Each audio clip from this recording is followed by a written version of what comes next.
Hello friends, welcome to my channel जय जगन्नाथ। ठाकुर पाखे प्रणाम करी आज वीडियो आरंभ करुच्ची। आशा करें आपण मैंने भलरे थे, मुझे भलरे अच्छी। भोजी रे हो किंबा घरे हो, पनीरटा सियोर रही है आम मानक परी वेजिटेरियन मानक पई। सी पुणी बिना पियाज रसुन तैयारी हैदराबादी फेमस रेसिपी, से पुणी बिना पियाज रसुन तैयारी पनीर हैदराबादी कहींपर ना इतर हैदराबादी पनीर कहींपर।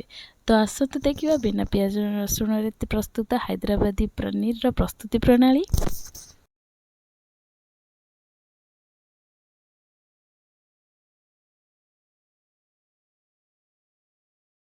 प्रथमे किछि तेल नहीं पनीर को तेल रे फ्राए कर नबा।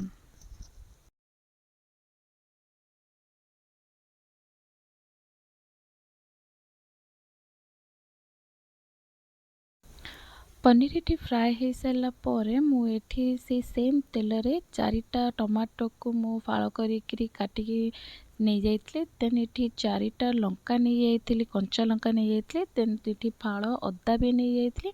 ये मु 4 ରୁ 5 फाड़ काजू भी नहीं जाइए। यहाँ को 5 मिनट ରୁ 7 मिनट पर्यंत नरम हवा पर्यंत छाड़ीदबा। तो मुझे को काढ़ी देती। देन ये पूरा पूरी कंचा लंका टमाटो काजू एगुड़ा टिके बहुत नरम हो जाता। ये मु लुण ऐड करी नथली। एटा को भलसे पूरा पूरी नरम हो सारापर मुझे आउ गोटे प्लेट को काढ़ी देती। काढ़ी देला पर मुझे बस गोटे स्मूथ पेस्ट मु बनई देती।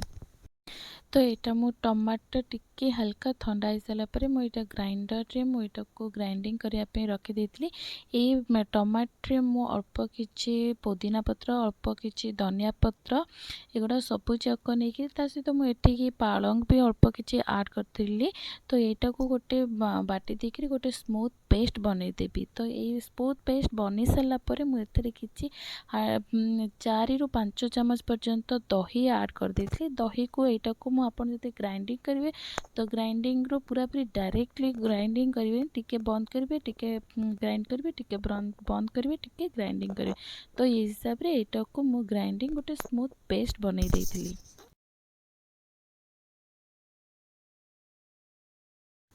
तो से सेम कड़े रे बाकी बची जाइतिबा तेल को एटा मुझे टिके तेल जस्ट गरम हो सारापर मुझे गोटे चामच जीरा नहीं, गोटे चामच मुझे ग्रीन गुजराती नहीं, 4 ରୁ 5टा लवंग नहीं, सहित मुझे अल्प किछि गोलमरीच नहीं, सहित गोटे बड़ डालचीनी भी नहीं, सुखिला लंका को नहीं।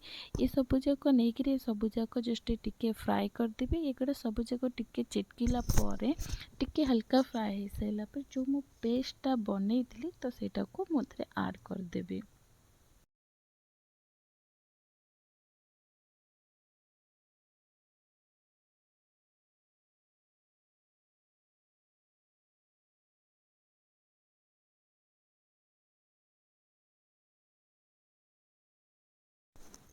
तो ये टिके भी जो पेस्ट रे तेल रिलीज कर देतिला, एटा तेल रिलीज कर सारा पर मुझे को आउ टिके जस्ट भाजी देती। भाजी सारा पर मुझे आउ टिके अल्प हाफ कप पानी दे देती। पानी करी सब जाक मिसई देती।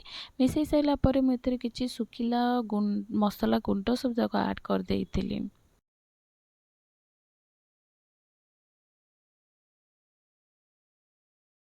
ये मु केतक सबूजाक गुंड मसला नहीं जाइए, जोटा कि ये रोचे फर्स्ट जीरा गुंड गोटे चामच नहीं जाइए, लुण ये नहीं जाइए गोटे चामच, किंतु आपण यूज करेंगे स्वाद हिसाब से।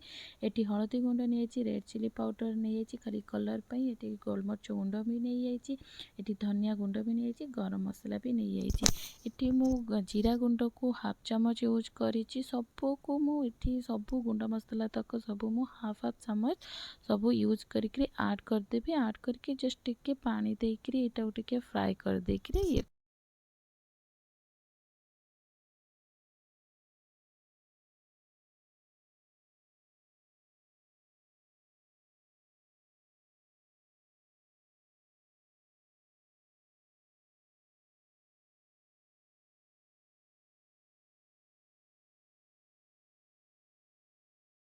ସବୁ ଗୁଣ୍ଡ ମସଲାକୁ ମୁଁ ଏଠି ଆଡ଼୍ କରିକିରି 5 ମିନିଟ୍ରୁ 7 ମିନିଟ୍ ପର୍ଯ୍ୟନ୍ତ ଏଟାକୁ ତେଲ ରିଲିଜ୍ ହେବା ପାଇଁ ରଖିଦେବି। 7 ମିନିଟ୍ ହେଲା ପରେ ମୁଁ ଏଠି ମସଲାଟାରେ ଆପଣମାନେ ଏଠି ଦେଖିପାରୁଥିବେ ଏଠି ସବୁଯାକ ମସଲାର ତେଲଟା ରିଲିଜ୍ କରିଦେଇଛି। ତ ଏଠି ଏହି ସମୟରେ ମସଲାଟା ପୁରାପୁରି ଏକଦମ ଠିକ୍ ହେଇଯାଇଛି। ତ ଏହି ସମୟରେ ମସଲାଟା ହେଇସାରିଲା ପରେ ମୁଁ ଏଠି ହାଫ୍ରୁ कम कप एटी मु फ्रेश क्रीम यूज कर आप चाहे भी क्षीर सर भी यूज करें। तो ये फ्रेश क्रीमटा यूज कले बहुत फ्लेवरटा जोटा कि टेस्ट बहुत भल रही है। तो ये समय क्रीमटा को आड कर सारापर भलसे मिसईदेवी। भलसे मिसई सारापर पनीरटा जोटा मुझे छाणिकी रखी पूर्वर मुझे पनीरटा नरम हाँपाई गरम पानी रे लुण पकईकरी पनीरटा को मुझे जस्ट नरम हाँपाई रखी थी। तो ये आपण मैंने देखिपे ये पनीरटा बहुत सॉफ्ट भी अच्छे। तो ये समय मसला पनीरटा को पकईदेवी कि अल्प पानी देकर 5 ରୁ 10 मिनट पर्यंत जस्ट टिके फुटापी छाड़देवी।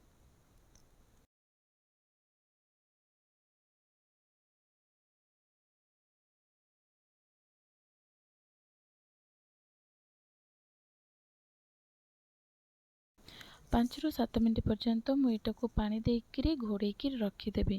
5 ରୁ 7 ମିନିଟ୍ ଘୋଡ଼େଇକି ରଖି ସାରିଲା ପରେ ଆପଣମାନେ ଏଠି ଦେଖିପାରୁଥିବେ ବହୁତ ବଢ଼ିଆ ପନିରର ଝୋଳଟା ବନିଯାଇଛି। ତ ଏହି ସମୟରେ ମୁଁ ଏଠି କସୁରୀ ମେଥିଟାକୁ ହାତରେ କ୍ରଶ୍ କରିକିରି ଏଥିରେ ପନିରରେ ପକାଇଦେବି। ତା ସହିତ ମୁଁ ଏଠି ଧନିଆ ପତ୍ରକୁ ବି ବହୁତ ଚୁନ ଚୁନ କରିକି କାଟି ଦେଇକରି ତରକାରୀରେ ପକାଇଦେବି।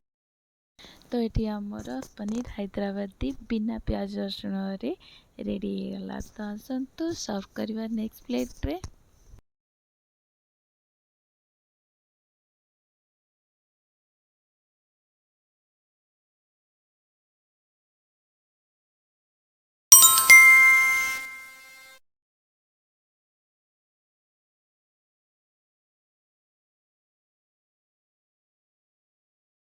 पनीर हैदराबादी ये रेडी हो। तो यहाँ को ये एते क्रीमी एते टेस्टी एते बहुत बढ़िया लगुला।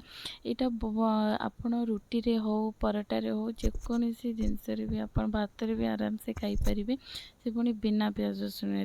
तो ये फ्रेंड्स मोर ये वीडियोटा आपण मानक केमती लगला प्लीज़ लाइक करेंगे सब्सक्राइब करेंगे आ श्योर कमेंट करेंगे मोर बिना प्याज रसुण हैदराबादी रेसिपीटा हैदराबादी पनीर रेसिपीटा।